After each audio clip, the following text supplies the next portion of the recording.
शुरू से ये देखा कि ये फ्रस्ट्रेशन जो है भारत की, वो हमेशा से ऐसे ही रही है। इसलिए फॉल्स फ्लैग ऑपरेशन का सिलसिला भी होता रहा है।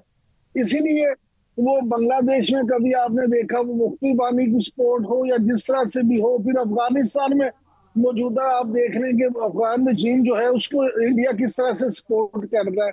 इस तरह से पाकिस्तान पाकिस्तान में कलभूषण यादव हो या जितनी भी दहशतगर्दी यहाँ होती रही, तो ये सारे जितने मामला हैं आप इसको किस अंदाज से देखते हैं कि क्या हम सिर्फ ये कह के कि उसकी फ्रस्ट्रेशन है, इसको हर दफा बर्दाश्त करते जाएं, या हमें इंडिया को एक इस तरह से जो है ना ठोस जवाब देना होगा, क्योंकि अब तो आलमी सतह पे भी ये सब साबित हो चुका है। जिस तरह से मार के हक में अल्लाह ने हमें कामयाबी दी है और इंडिया का झूठ सामने आया है। जी इमरान साहब, आप ये जो इंडिया को मार का हक में, इसके बारे में आपने बड़ा खूबसूरत वो वर्ड इस्तेमाल किए हैं, गिद्दड़ वाले यूज किए थे, आई रिमेम्बर। तो जी गिद्दड़ के बाद से भारत की हालत कुछ ऐसी ही है। और जो जैनब का सवाल था उसमें मैं एक चीज ऐड ऑन करूंगा कि मैं एक ओरिजिनल वीडियो देख रहा था हम्म। इंडिया की, जहां पे किसी नॉर्दर्न एरियाज में, जो उनके नॉर्दर्न नॉर्थ वेस्टर्न एरियाज का किसी पोस्ट में बैठे हुए उनकी आर्मी के सिपाही कह रहे हैं कि कई कई दिन खाना नहीं मिलता और इलाके के लोग आके खाना दे के जाते हैं। तो हम्म। जहां पे भूख की ये हालत है, वो मुल्क अपने आप को बहुत बड़ी वो सुपर पावर या इकोनॉमिक सुपर पावर क्लेम करता है और बनने की कोशिश करता है। तो ये उनकी ओरिजिनल हालत है वहां पे। आपने जिक्र किया भारत का और अफगानिस्तान का। जैनब का सवाल भी इसी बारे में था कि अगर वो दोनों तरफ से होती है तो इमरान साहब, ये गठजोड़ बड़ा सॉलिड है। ये कोई इत्तफाकिया नहीं है कि अब्दुल्ला मुत्तकी उठ के वहां पे चला गया है। हम्म। अगर आप देखें कि जब गाजा के ऊपर जुल्म सितम और इवन वेस्टर्न मुल्कों में बड़े बड़े इज्तिमा और जुलूस निकल रहे थे इसराइल की एट्रॉसिटीज के खिलाफ, हालांकि उसको जब तक उसके माई बाप उसके सर पे कायम है, नेतन्याहू को फर्क नहीं पड़ता, लेकिन सारी दुनिया जब उसके खिलाफ थी तो एक मुल्क उसके साथ खड़ा था, वो भारत था। अब इसी को हम अगर देखें कि जब आपके मुताबिक वो गिदड़ कुट पड़ी भारत को, तो वो एक तरह से डिप्लोमेटिक बिसीज था, कोई उसके पास नहीं जा रहा था। हमारे प्राइम मिनिस्टर को, पाकिस्तान को, पाकिस्तान के फील्ड मार्शल को, एयर चीफ को, इनको दुनिया भर में केस स्टडीज और वेलकम किया जा रहा था। तो एक मुल्क कौन सा है दुनिया में जो उस वक्त गया भारत के पास? अफगानिस्तान। हम्म। ये नेक्सस है सर, हमें इसको बिल्कुल। कोई ब्रदर इस्लामी मुल्क के तौर पे नहीं देखना चाहिए। और ना ही तालिबान को, कम से कम तालिबान को हमें कोई इस्लामिक रिजीम नहीं समझना चाहिए। ये हम्म। हमारे मुल्क में बैठे हुए जो कुछ सो कॉल्ड मजहबी जमातों वाले हैं, या उस केपीके में कुछ जो सरकारी अनासर हैं, वो समझते हैं कि ये हमारे मुसलमान भाई हैं। ये बिल्कुल हमारे मुसलमान भाई नहीं है। ये एक नेक्सस है, और इस नेक्सस को हमने, जहां एक तरफ मैं समझूंगा कि भारत अगरचे एक बड़ी कुव्वत है जिसके साथ हमारी जंग हुई और हमने उसको उसमें शिकस्त दी अल्हम्दुलिल्लाह अल्लाह ताला के करम से, उसको होल हार्टेड रिस्पॉन्स देना चाहिए, और उसको पता है कि मिलेगा, फिर मिलेगा। और अफगानिस्तान को अभी अच्छा भी सर। हमें, क्योंकि अफगान जैसे जैसे इंडिया में हो रहा है, अफगानिस्तान में भी तालिबान के खिलाफ आवाजें उठ रही हैं। एक रेजिस्टेंस ऑर्गेनाइजेशन है, वो इनके खिलाफ उठ रही है। नॉर्दर्न साइड के ऊपर जो इनके नॉर्दर्न अलायंस के पुराने लोग हैं, वो इनके खिलाफ उठ रहे हैं। लोग उनसे तंग हैं। तो तो सर हमें अफगानिस्तान के वहां साथ पे हमारे मुज़ाकरात अवाम को क्यों इंटेगराइज नाकाम नहीं हो रहे करना हैं? चाहिए। क्योंकि वज़ीर दिफ़ा ख्वाजा आसिफ ने भी कहा है कि मामला तय होते नज़र नहीं आ रहे। तो सर अगर मुज़ाकरात नहीं होते हमारे अफ़गानिस्तान के साथ, और बातचीत के ज़रिए अगर कोई हल नहीं निकलता, तो फिर क्या समझते हैं जी कि जी। एक तरफ भारत एक चैलेंज है पाकिस्तान के लिए, फिर अफ़गानिस्तान भी एक चैलेंज है पाकिस्तान के लिए, तो क्या समझते हैं? क्योंकि रूस ने भी अब पेशकश कर दी है सालिसी की, तो समझते हैं कि कोई बातचीत के ज़रिए कोई हल निकाला जा सकेगा? क्योंकि पहले जो सालिस थे वो तो नाकाम रहे। आप बिल्कुल सही कह रहे हैं। सालिस बिल्कुल नाकाम रहे, और उन्होंने, और सालिसीन, कम अज कम मैं तुर्की की हद तक जानता हूं कि मैं वहां पे रहा हूं, मेरा कांटेक्ट है वो जर्नलिस्टों के साथ, उन लोगों के साथ, कि इवन तुर्की ने भी यही कहा कि इनको किसी ने भड़काया है और इनको मुज़ाकरात को आगे बढ़ने से रोका है। वो कौन है? वो हमारी मशरकी सरहदों पे बैठा हुआ भारत है। बिल्कुल। तो अफगानिस्तान से में, जैसे अभी आपने जिक्र किया जैनब के, रशिया ने ऑफर की है। हम्म। क्योंकि देखिए, ये सिर्फ हमारा एक रीजनल इशू नहीं है, हमारा और अफगानिस्तान का, हमारा और भारत का। ये दो ग्लोबल जो ग्रुप्स हैं, आप समझ लीजिए, एक अमेरिका और उसके एलाइज हैं और दूसरी तरफ चाइना है। It's again in my opinion it's almost a बाइलेट, जिसको कहते हैं बाइपोलर वर्ल्ड है, अभी भी बन रही है, आहिस्ता आहिस्ता बन रही है, जिसमें चाइना और रशिया बड़े क्लोज है और उसके साथ और भी कंट्री शामिल है, उसके साथ कोरिया है, उसके साथ पाकिस्तान अगर समझाया जाए तो उनके साथ है।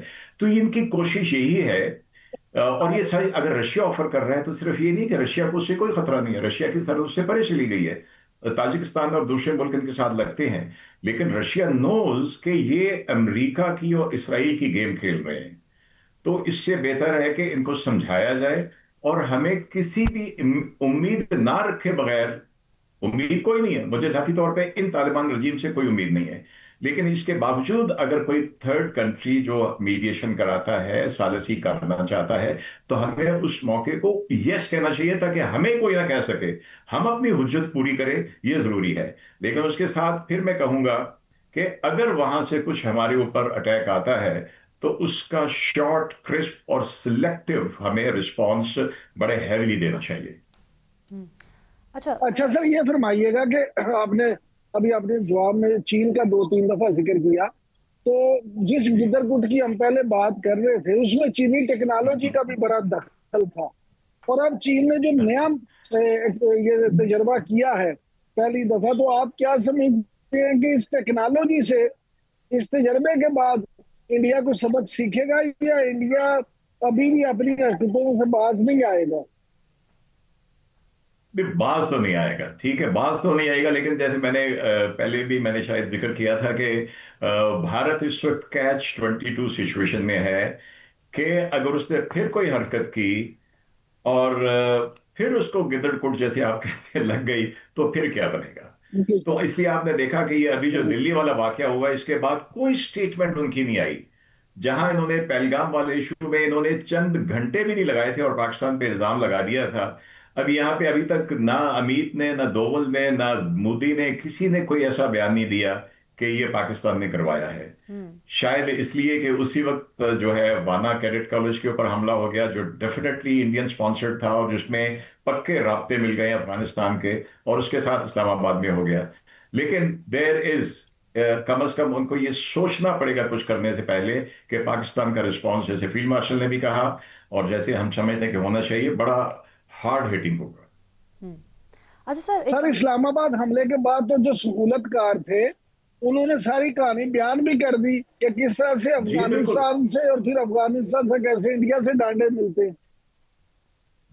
बस ये ना तो चोर फड़े भी जानते थे, कुलभूषण हो या ये लोग हो या वो मल्लाह हो, ये पकड़े जाते हैं, लेकिन ढीठ हैं, लगे रहेंगे। तो हमारा काम है कि इनको पकड़ते रहें और इनको सजा देते रहें। अच्छा सर, अमरीकी जरीदे ने एक रिपोर्ट शाया की है जिसमें कहा गया है कि आरएसएस अमरीकी कांग्रेस पर असर डालने के लिए लॉबिंग कर रही है। रिपोर्ट में यह भी कहा गया है कि आरएसएस की सरगर्मियां फाशिस्ट तस्खीस बदलने की कोशिश है। इस पर आप क्या कहेंगे? अब आपने बिल्कुल सही कहा, मैंने भी ये खबर पढ़ी है कि आरएसएस जो है लॉबिंग कर रही है वहां पे, और मेरे ख्याल में कि इनको साथ जूइश लॉबीज का, जायनिस्ट लॉबीज का, और जो इनके हैं मोसाद वाले, वो भी शायद इनकी हेल्प करेंगे आरएसएस को। लेकिन इस एट द सेम टाइम मैं समझता हूँ कि अमेरिकन एस्टेब्लिशमेंट में कुछ इतनी ज्यादा फेवर इनको मिलेगी नहीं, क्योंकि देखिए कि अमेरिका और कनाडा ऑफिशियली वो इन पे ऊपर इल्जाम लगा चुके हैं। जैसे अमेरिका में इन्होंने खालिस्तान मूवमेंट के जो सदर हैं गुरप्रीत सिंह, उनके ऊपर उनको कत्ल करने की साजिश की, कनाडा में किया इन्होंने। तो मैं नहीं समझता कि इनको गवर्नमेंट के लेवल के ऊपर कोई इनको होल हार्टेड सपोर्ट मिलेगी। दूसरी लॉबीज इनको हेल्प कर सकती हैं, जायनिस्ट लॉबी हेल्प कर सकती है, और दैट इज ओनली कनेक्शन जो आई सी, जो मैं समझता हूँ। अच्छा सर, ये अपनी सर जैसे आपने खुद जिक्र किया कि इनको यहूदी लॉबी जो है वो हेल्प कर सकती है, और सर मोसाद और रा का जो ताल्लुक है और जो शराकतदारी है वो तो किसी से भी ढकी छुपी बात नहीं है। तो आप क्या ये नहीं समझते कि ये जो भारत फंडिंग कर रहे हैं आरएसएस के जरिए, असल में इसके पीछे रा और मोसाद ही है? इमरान साहब बिल्कुल ठीक कहा आपने। मैं तो कह रहा हूं कि ये, अगर आप याद करें कि ये अगस्त 2021 में जब तालिबान की हुकूमत, इन्होंने टेक ओवर कर लिया, हुकूमत बन गई इनकी, और इनको टेक ओवर करने दिया गया, किसने करने दिया, कौन सा असला छोड़ के गया? किसने जाते जाते अपनी जो प्लांटेड हुकूमत थी अफगानिस्तान में उसको बचाने की कोशिश नहीं की? अशरफ गनी की या जो भी थे उस वक्त, किसने बचाने की कोशिश नहीं की, छोड़ गए। तो अगर आपको याद हो कि जो उस वक्त इनका, ये 15 अगस्त गालबन 2021 की बात है जब इन्होंने टेक ओवर किया, और इनका जो रेप वहां पे बैठा हुआ था, क्या उसका नाम था, सोहेल शाहीन, कतर में बैठा हुआ था। वो स्टेट चैनल है इजराइल का, कान टीवी, उसके ऊपर जाता है और वहां पे उनके ये 18 अगस्त को 3 दिन बाद वो उनको कहता है कि हम इजराइल से नॉर्मलाइजेशन की बात करने को तैयार हैं। वो तो जब शोर मचा तो फिर पता, उसने कहा ओ मुझे नहीं पता था, मैं स्टेट चैनल टीवी पे। भाई आप छोड़ो कौन से चैनल पे गए, आपने कहा है कि हम इजराइल से। और फिर क्या हुआ उसके बाद?